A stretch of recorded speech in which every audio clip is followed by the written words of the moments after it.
Sa last video ko kay Senator Hontiveros, napansin natin na yung God niya is yung universe. I'm just so grateful na the universe, God, whoever, whatever we want to call it. Pero may mas interesting pa akong napansin sa podcast na to. Sabi nga ni Simone de Beauvoir, di ba? One is not born a woman, one becomes one.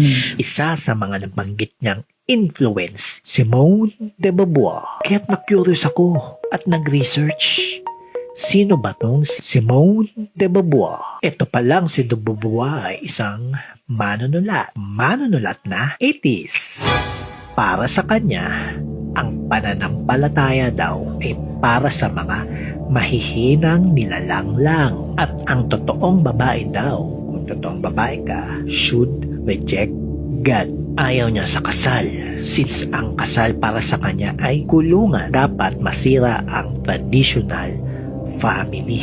Of course, ayaw niya sa bata kasi para sa kanya ang bata daw ay mga sagabal.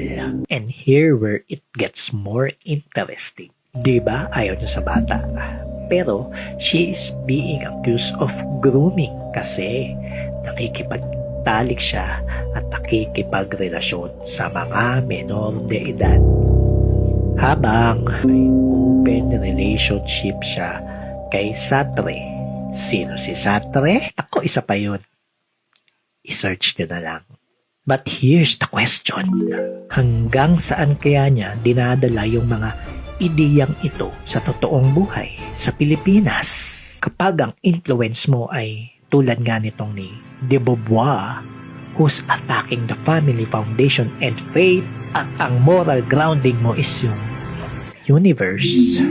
The universe, God, whoever, whatever we want to call it. Hindi malinaw kung saan nanggagaling.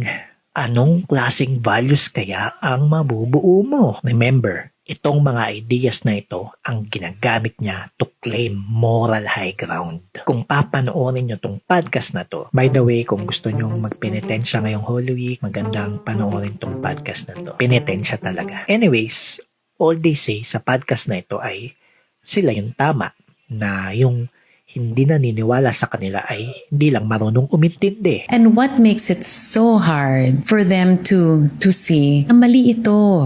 Pagkatao na ba natin bilang tao, humina na yung kapasidad natin ma-distinguish ang totoo at kasinungalingan? Yung parang magkumaring nagchichismisan, yung isa bagong parlor, tas yung isa todo puri. Uy kumaring, ganda ng gupit mo, bagay sa'yo. Kahit hindi naman. Here's my final question. We all know na may ambition siya for presidential's 2028 election. Pero hindi na lang sa pagiging presidente.